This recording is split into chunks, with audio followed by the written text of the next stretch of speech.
do apologize. All right. First one to make a basket wins. Now, let's make some assumptions. This is a math class, not an econ class. We're going to try to do reasonable assumptions, but I can't promise that they will be completely reasonable. You are going to shoot a basketball. What's your probability of success? I'd say like 95. Okay, so it's P. Okay, good. Your probability of success is P. Sam, what's your probability of success? Better than his. Q. Okay, good. So we have P and Q. We are going to assume these are idealized students. Now, they are not idealized students, as you can tell by the teams they root for, but we will assume for the sake of this mathematical discussion that they are idealized students. This means they never tire. They never question that the rest of their life will be spent shooting basketballs until one goes in. Is this a reasonable assumption? No. Okay, but it does make the problem a lot easier. And for those of you who are considering a career in economics, you'll get used to doing stuff like this. Okay, so we're going to assume that you always shoot with probability P. You claim P is 0.95. We'll assume you always shoot with probability Q, which is greater than P. And based on where you're sitting, that might be a reasonable assumption. Should we make the basketball higher? All right, we'll do it like this. First one to make a basket wins. Oh, impressive, impressive. Technically, you don't get to shoot. First one to make the basket wins. So we will never know if your P is greater. Now, if you want, should we let him shoot? No. All right. All right. It is possible that your claim that you're a better shot is correct. The data does not seem to support that, though. Now, again, it is a small data set. You know, it is, whoops, I was going to say 1 point, but actually I think that was more like a 3-point shot. So. All right. So, I do this for several reasons. One, this is now a business expense and allows me to buy a basketball net that I can use in my class, as well as for my children. And two, I am hoping that you will remember this for the rest of your life. How many of you have seen the geometric series formula? More hands should be up if this is sad. How many of you remember proof of the geometric series formula? Far fewer hands are up. So I'm hoping by doing a fun proof that this will actually sink in and you will remember this, as opposed to the other proofs you've seen. All right? So you should have read all the stuff on sequences and series. So we're going to have the following sequence. 1 r squared, r cubed, r to the 4th, ... And the nth term is r to the n. N is in the set 0, 1, 2, 3, ... So a sequence is a collection of terms. It's a collection of items. We can often sum them. And so we will let Sn be a0 plus a1 all the way up to an. So for us, Sn is 1 plus r squared plus r to the n. So I'm going to start off by doing the boring proof of the geometric series formula. Okay? So this is my formula for Sn. I can multiply by r. What's 1 times r?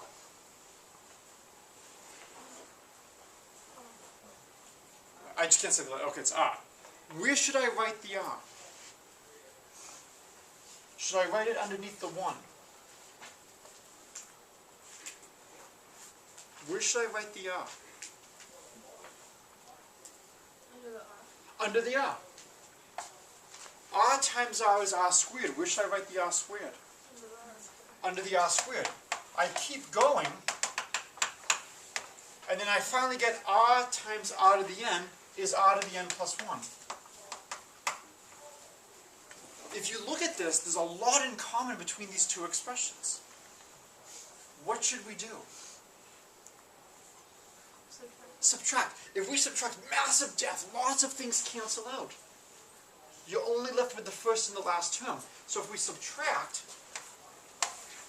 we get Sn minus Rsn is 1 minus r to the n plus 1.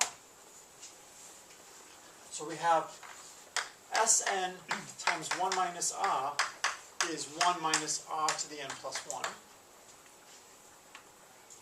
our solving, we get Sn equals 1 minus r to the n plus 1 over 1 minus r. Is there anything I need to be careful about? 1 minus r can't be 0. 1 minus r can't be 0. So here I need r does not equal 1. If r equals 1, is it that hard to sum the geometric series formula? 1 plus 1 plus 1 plus 1 plus 1? Okay, that's not so bad. We can handle the special case when r equals 1. And so we now get Sn, so we have 1 plus r all the way up to r to the n is 1 minus r to the n plus 1 over 1 minus r. And another way of writing this is 1 plus r to the n is 1 over 1 minus r to the n plus 1 over 1 minus r. So you've probably noticed by now I am big on algebra. Depending on how you write something, you can have a better understanding of what's going on. What is good about writing something like this? What's advantageous about this?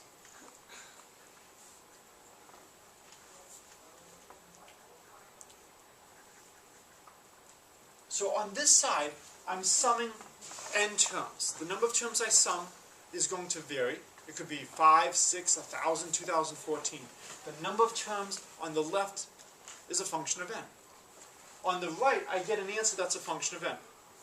Not surprising, right? The more terms you add, the sum should change. How does it change with n? Well, by writing it like this is the piece that fluctuates with n. This is the piece that is independent of n. So what I can see is my sum is looking like 1 over 1 minus r with a correction that depends on n. Okay? What do you think happens to this correction as n gets large? It gets larger. Okay, so why would it get larger? Well, because the r on top, like the exponent gets larger, so it'll get, as r gets larger, you said. As n gets larger. Yeah. As I take more and more terms. The exponent on top of r will get larger. Good, I mean, if r is more than 1. Ah, so if r is greater than 1, this is going to blow up. What if r is less than 1? It'll get really small. So be very careful. Will it always get small if r is less than 1?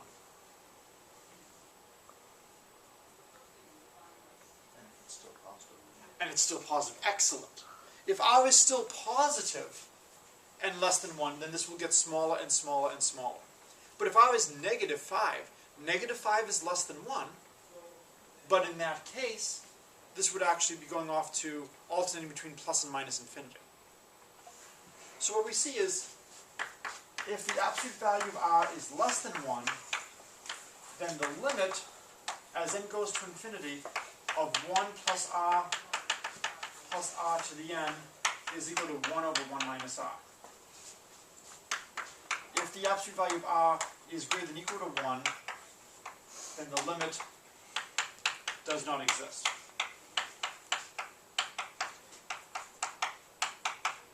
And a lot of people write DNE does not exist. Okay?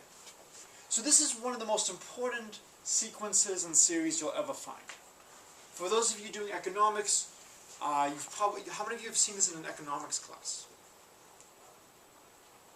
How many of you have taken an economics class? None of you have seen geometric series? Multiplier effects? Yeah. Okay. Alright, there you go. So when you calculate multiplier effects, somebody spends money, and if you spend money, then the people who receive the money, they save some of that and they spend some of that. And then the people who receive that money save some and spend some. And it keeps going and going and going. Okay? So there's lots of different examples where you would have geometric growth. Bacteria, in terms of how it's growing. Or if you're dropping penicillin, how it's dying. Radioactive decay. Lots of geometric processes like this. And again, for some things, instead of being discrete like this would be a continuous thing, you'd have an exponential function rather than a geometric function like this. Okay? This is one of the most important sequences and series we have. When we try to look at general sequences and series, we're going to use something called the comparison test. The comparison test is one of the hardest things to use. The reason the comparison test is so hard is you have to know what to compare it to. Is it easy or hard to factor quadratics?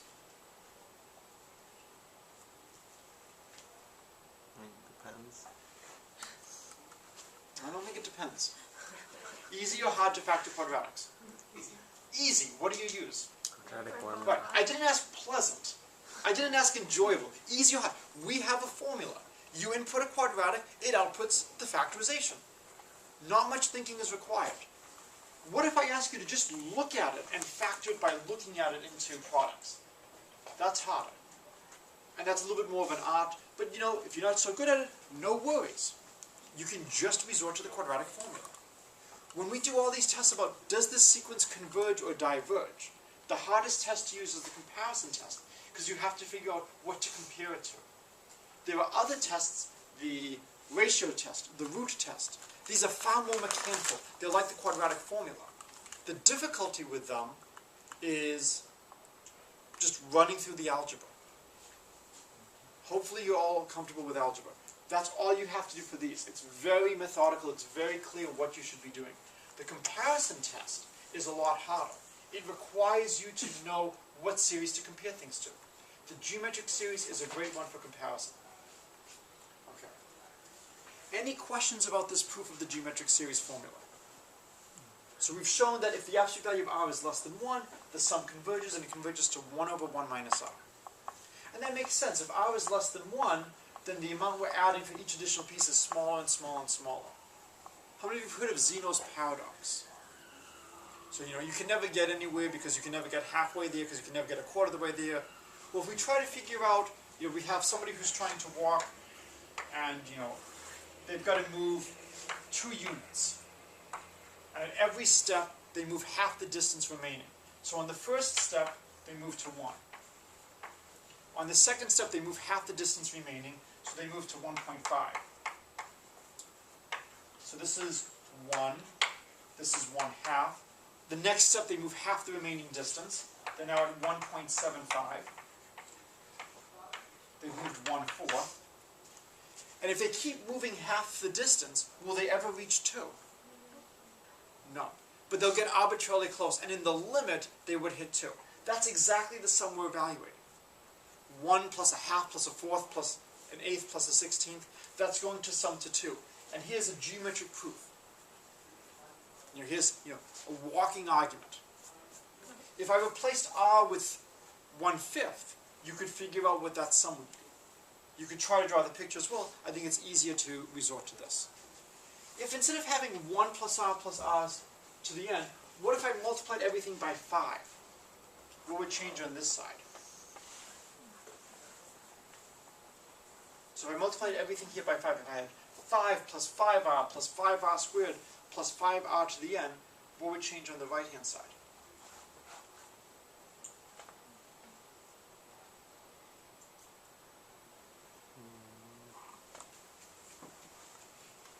So think of it as I'm just changing my units. I'm changing feet to eaves. Okay? Turns out 5 eaves make up a foot. Okay? Has my physical distance changed? No. But in my units, my numerical number has changed. If I multiply all these numbers by 5 on the left, what happens on the right? I multiply by 5. And so more generally, I could multiply all of these by a. And all I would do, well, let me write it a little bit neater.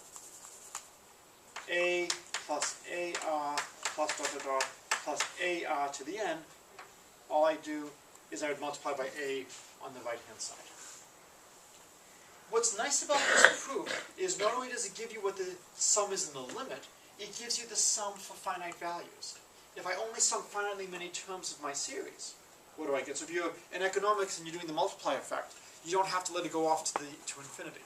You can say, maybe I only do 4 iterations, and then at that point things have essentially died down. Of course, to an extent, the lower terms are going to have smaller and smaller meaning. They're going to have smaller and smaller impact. Okay. Any questions on the geometric series formula? Yes. Yeah, get everything until... Then it's Sn times 1 minus r? Well, I have Sn minus r times Sn. So I just factor out the Sn. And then... And now it's Sn times 1 minus r, and I divide by 1 minus r. Okay. So this is the geometric series formula. Everybody comfortable with this? Alright. So I will now prove the geometric series. Ooh, somebody hit a piece of chalk. Interesting place to hide it. No, I mean, the idea of actually putting chalk in an eraser seems to defeat the purpose of the eraser. But, okay. So what I want to do is I want to do a more enjoyable proof of the geometric series formula. So I will use two of my favorite basketball players. I'm old. Do people know who these people are anymore? Yes. Bird and Magic. Last name? Larry Okay, Larry Bird and Magic Johnson. and Magic Johnson. Very good. Irvin, Alright, Irvin Johnson. Bird and Johnson. So Bird is always going to get a basket with probability P. Magic will get a basket with probability Q. And we will assume that they shoot independent of each other. They never tire. They always shoot at their constant rate of P and Q. What's the probability they both miss? So Bird misses and Johnson misses. Probability Bird misses times the probability Good, and what would that be? P times whatever those percentages. So this is the probability they make it. Bird. Okay. So That's- 1 minus P times 1 minus Q. Good, and we're going to call that R. 1 minus P, 1 minus Q. So the reason I like this proof is, one, it's memorable, and two, it illustrates one of the most important principles in mathematics and economics. So the idea I'm going to show you to prove the geometric series formula, this comes up all the time in higher math and sciences. So we start off with something you hopefully remember from algebra. Let x be the unknown.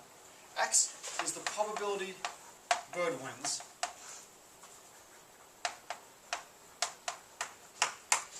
And we will let, oops, it should be capitalized, Bird shoot first.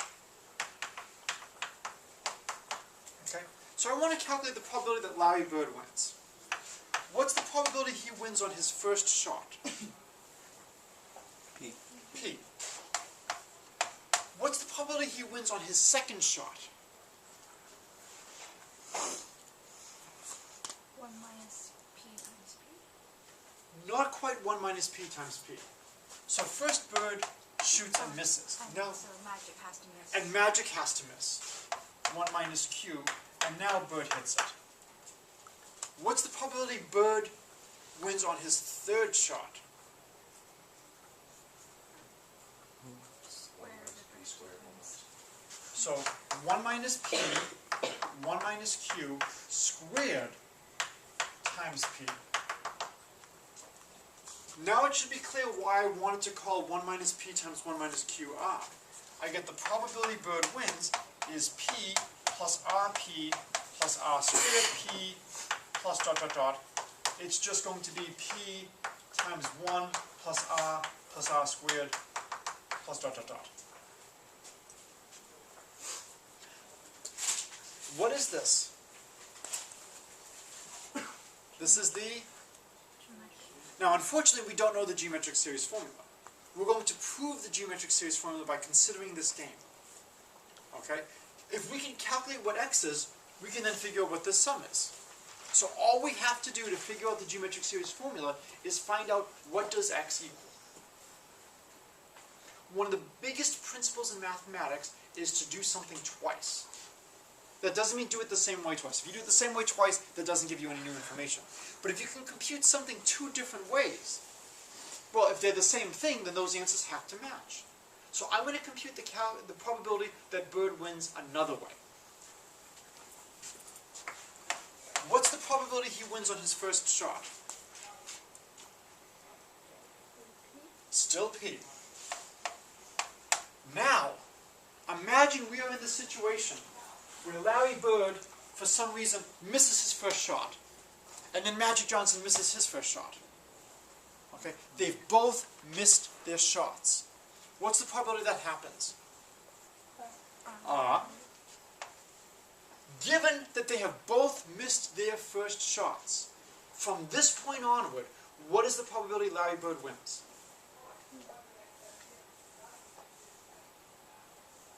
What is the probability Bird wins given that he's missed his first shot and Magic Johnson has missed his first shot? Is it still X? It's still X. And that's the key observation. Why is it still X? They both missed the first shot, so now it's even again. It's even. It's like we've just started the game all over. Right? X is the probability Bird wins when he shoots first. Bird and Johnson never tire. I probably should do Bird and Michael Jordan from all those, commercials for McDonald's, where they seem to be willing to just keep shooting. How many of you remember those commercials? Nobody remembers the Bird? Oh, one of the greatest commercials of all time. They don't tire. Is it reasonable to assume they don't tire? No. If Larry Bird and Magic Johnson miss 10,000 shots in a row, I think they're going to be tired. I think they're going to be hungry. I don't think they're still going to be shooting at the same percentage. But we're going to assume for today that they don't tire.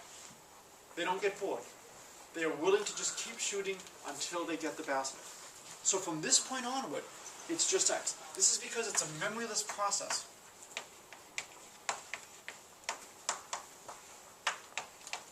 It doesn't matter how we got to this state. It just matters that we're in this state. It's no different if they've started the game or if they've each missed 5 times. How many of you have ever played chess? I think one of the rules in the way chess is often played is if there's a 3-fold repetition in board positioning, the game is declared a tie. Okay? In chess, it doesn't matter how you got to a given configuration. It just matters, are you in this configuration? Once you're in this configuration, that's all that matters. Can anybody give me another example where it doesn't matter how you got there, it just matters if you're there? And you can get to this place maybe many times.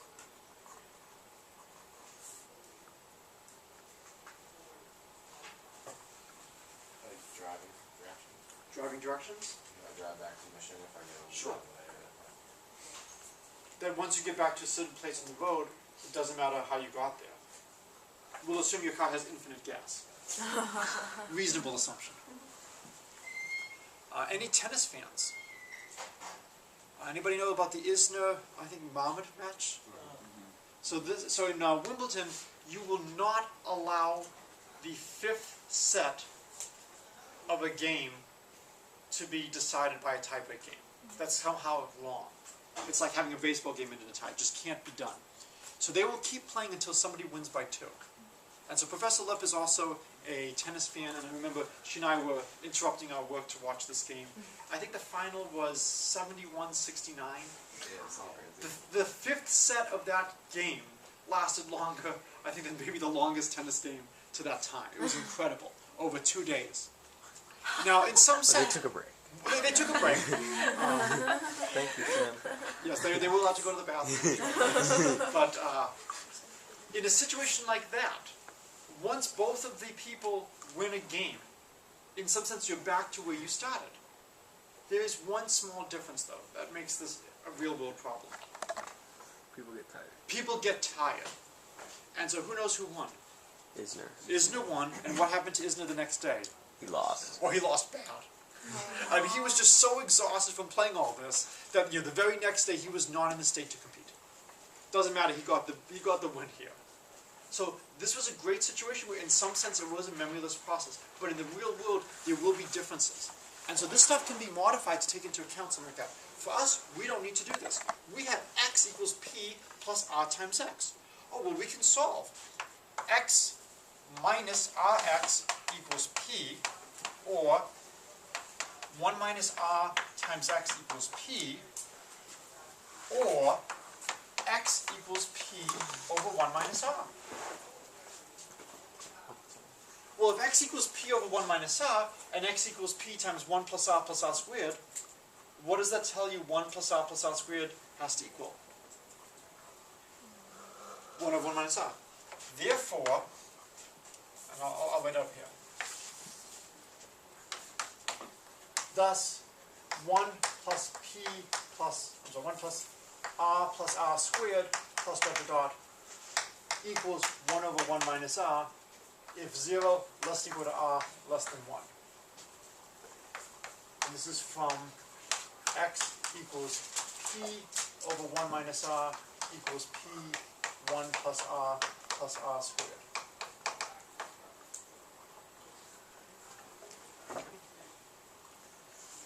There's the geometric series formula.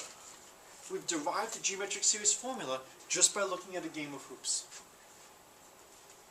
Now, I've got to be very careful. I have a condition, 0 is less than equal to r is less than 1. What would it mean if r equals 1?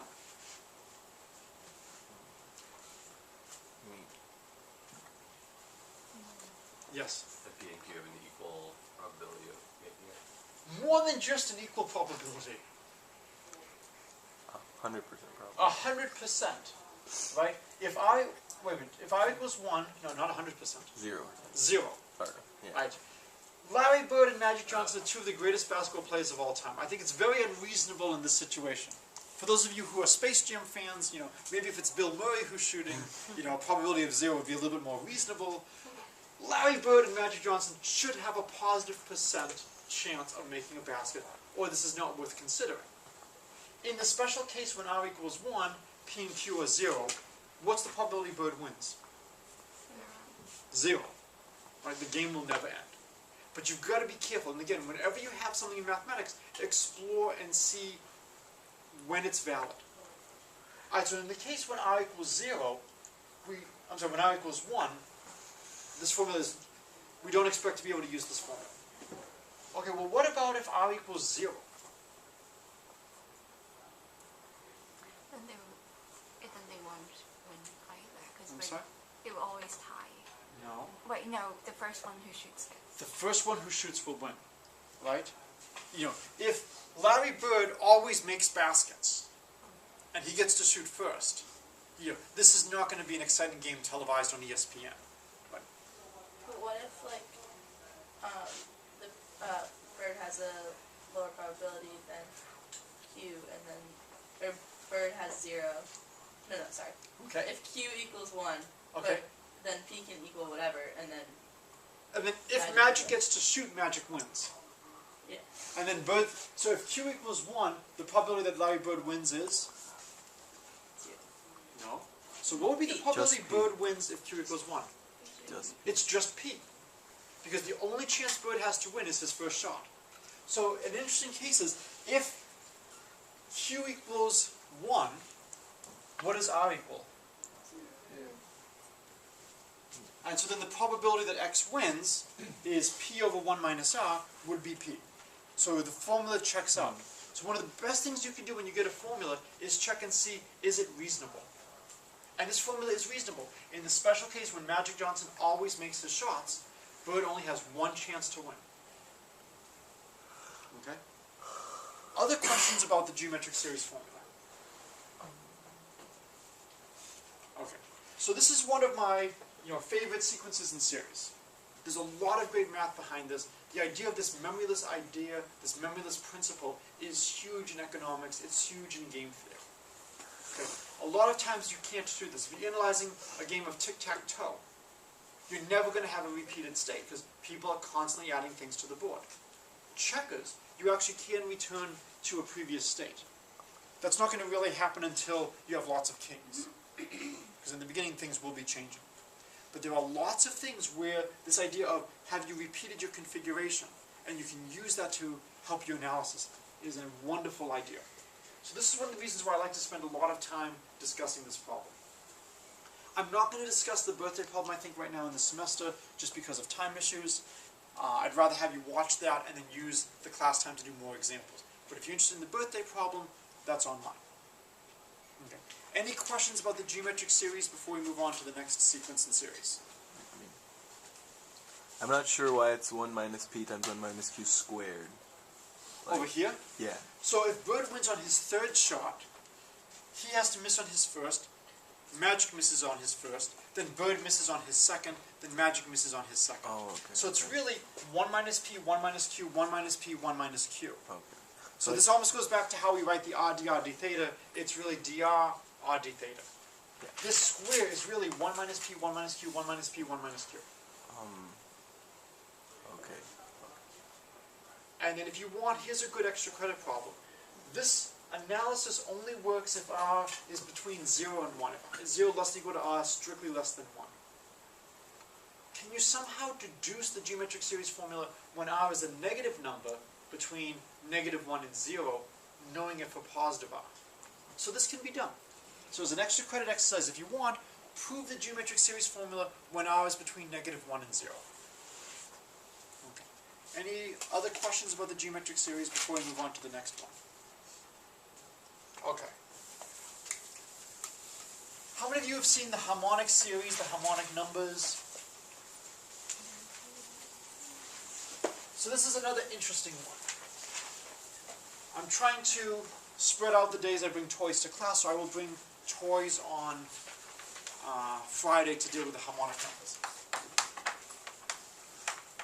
Harmonic numbers. And here I will let an be 1 over n. What values of n will I consider? I'm sorry? Yeah, in this case, I want n to be greater than or equal to 1.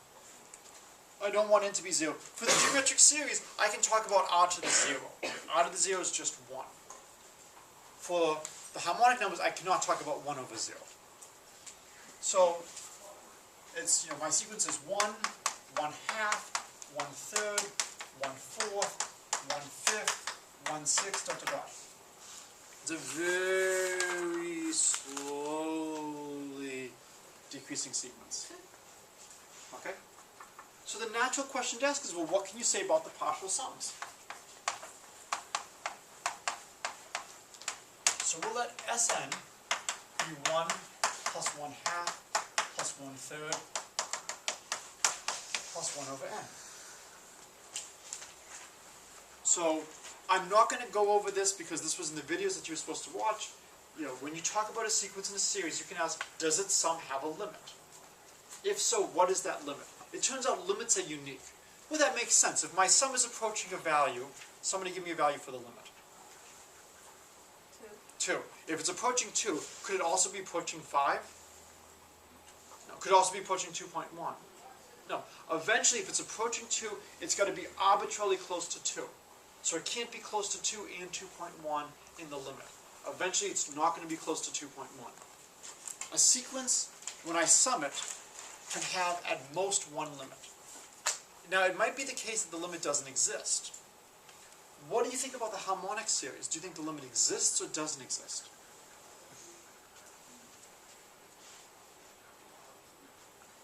It does. It does. What do you think it equals?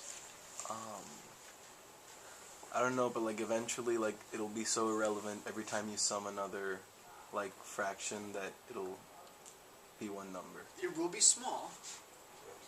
I'm sorry? 2. 2. Well, let's see. 1 plus 1/2 is 1.5, plus 1/3 is already about 1.8. Then plus 1/4 is going to bump me over 2. So it'll be a little bit larger than 2. E? 8? E. I'm sorry? Oh, E. Ooh, nice answer. If I had factorials, yes. So in fact, if I have factorials, these numbers become significantly smaller. What's the best thing to do when you're trying to figure out if this converges or diverges? Compare it to another series. Well, we haven't done any comparison tests. What would you do if you want to figure out if this converges or diverges? Take the limit. How would you take the limit? What can we do? The answer is really low-level thing. Approaches infinity. Well, but how do you deal with something that approaches infinity? Physically tell me what to do. I've lost all mathematical You abilities. just try doing it. Just try doing it. Calculate one more terms. Calculate S1, calculate S2, calculate S3, calculate S4. Just add a bunch of terms and see what happens. It turns out this sum grows very slowly. And in fact, we will prove this later in the semester theorem, Sn is approximately the natural log of n. And in fact, in higher level math classes, we always write log to mean base e. We never use log base 10. So this is a very slowly growing series. What I want to do today is I want to show you that this series diverges. And I want to show you a really nice, clever proof that this sum diverges. Plus 1/2 plus 1/3 plus 1/4 plus 1/5, 1/8, 1/9 plus 1/16. Okay, I'm going to write it like this. So, proof of divergence. So, proof sum diverges to infinity. Okay. I'm going to break my numbers up into blocks.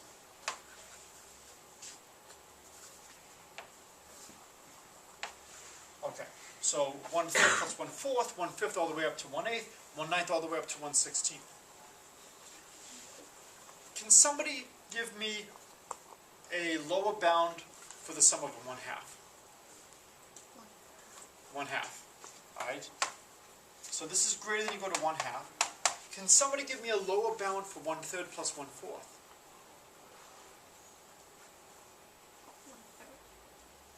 1/3 is a lower bound. You can give me a better lower bound for 1/3 plus 1/4. 1/2.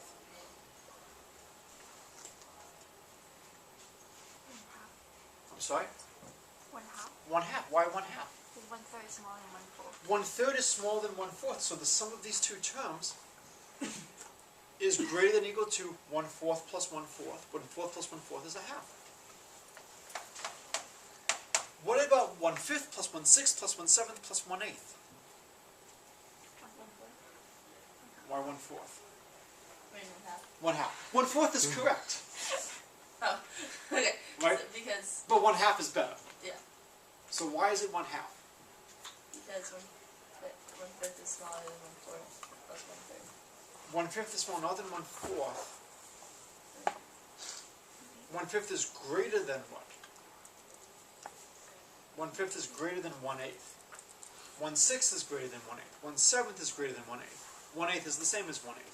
So these terms, it's greater than or equal to 1/8 4 times. And what's 1/8 4 times? That's 1/2. 1/9 plus 1/10 plus 1/16. 1/9 is greater than or equal to 1/16. 1/10 greater than or equal to 1/16. How many terms do I have here? I have 8 terms. Each term is at least 1/16. What's 8 over 16? 1/2. So if I break it up like this, I see essentially every time I double the number of terms, I increase my sum by at least 1/2. So sum diverges.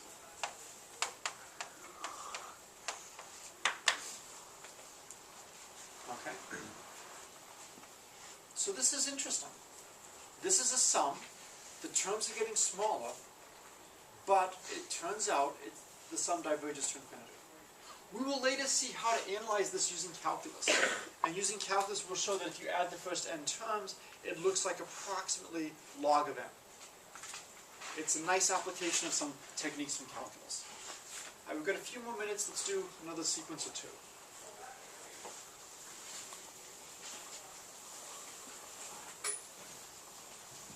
So let's consider the following.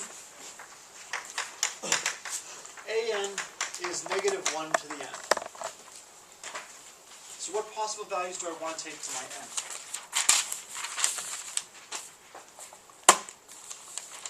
Is n equals 0 okay now? Yeah. So I could start at 0, I could start at 1. Let's start at 0. So I've got 1, -1, 1, -1, 1, -1, 1, -1. And then Sn is a 0 plus a 1 plus a 2 plus a n. What does S0 equal?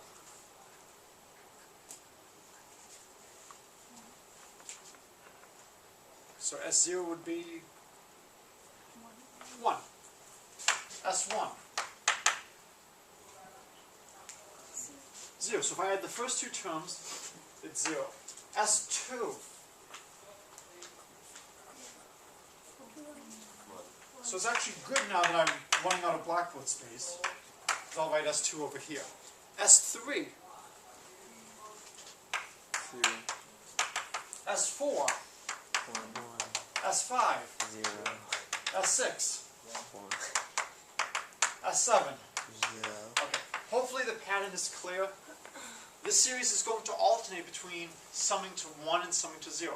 If I stop at an even index, the sum is 1. If I stop at an odd index, the sum is 0. Does the series converge? No. No. It hops back and forth between two values. So, series diverges. So there's lots of different ways the sum can diverge. This is very different than the harmonic series. The harmonic series diverged by going off to infinity. Here, this sum is growing. And it's growing, I'm sorry, this sum is now bounded. It's flipping back and forth between +1, -1. The harmonic sum was going all the way off to infinity. Okay? Any questions on what we've done so far? So we're beginning to build up a collection of sequences in series. The more sequences in series we have, the easier it's going to be to analyze things. So we've talked about why we care about stuff like this. You know, Taylor series is going to be a huge application that we're leading up to. We want to take a complicated function and replace it with simpler ones. We want to replace it with polynomials. That's what we're doing with these Taylor series expansions. Here's the formula for e to the x. We'll get formulas for sines and cosines. There's going to be lots of things where you're going to have your main term and then your other effects. And you want to add them all together and see what goes on. So in economics, you have the multiplier effect. I gave you the example of the formula for the perimeter of the ellipse, which, you know, the book I'm reviewing got wrong. It's not pi times a plus b. That's just the main term. And then there are lower order terms. And then the hope is that sometimes when you have these formulas, you can get amazing things. So you've got about 1 or 2 minutes left before I'm going to have you vote, and your vote will bind the 11 o'clock. So here's one of my favorite sums.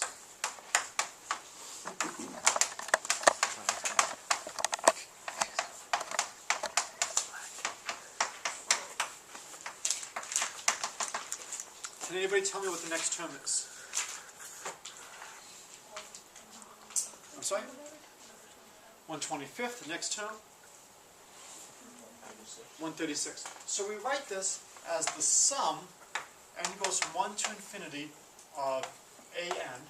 That means a1 plus a2 plus a3 plus ... And here an is 1 over n squared. This is very similar to the harmonic sum.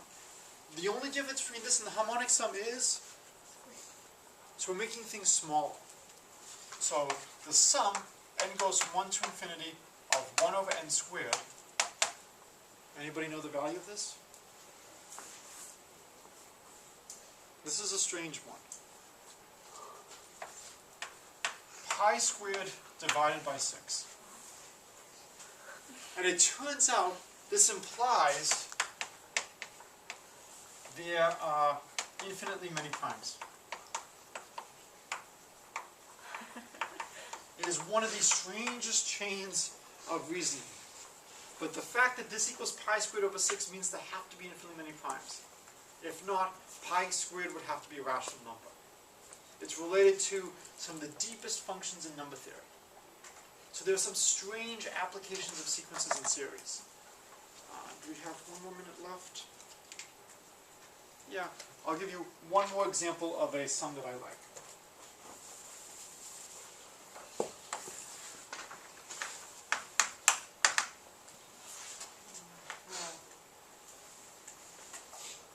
No, I won't do a sum. How many of you have heard of the 196 or the 196 algorithm? So I'll end with the 196 algorithm. Somebody give me a 2-digit number. 12. 12. So the way the game works is you take a number and you write it down. If the number is not a palindrome, reverse the digits and add. What do you get? A palindrome. Give me another number. 27. 27. Thank you. Reverse the digits and add 99. All right, let's try 28. I add 0, 11. So since I don't have a palindrome, what do I do? Reverse the digits and add 0, 1, 1, 1, 2, 1. What do you think happens? No matter what number you start with. I'm sorry? Well, you're not always going to get to, say it loudly. Get to 196. Well, we just show that these numbers don't end up at 196. They stop at palindromes. So as soon as you get to a palindrome, you stop. What do you think happens with 196? It's the number that doesn't work. So to date, people have done, I think, 7 million iterations of 196 and have yet to find it collapse to a palindrome. We believe that almost all numbers will not collapse into a palindrome. That's very rare for numbers, and it's a phenomenon of looking at small values. Small data can be misleading. Play with this a little bit. This is a strange sequence. So my sequence here would be 28, 110, 121, and then I would stop. It would be a sequence of 3 terms. If you do 196, we've calculated the first, I think, 7 million terms of the sequence, and then the computers have rebelled. We have yet to find whether or not 196 will go into a palindrome or will go off to infinity. So I'll try to give you some interesting, fun examples of sequences and series. All right.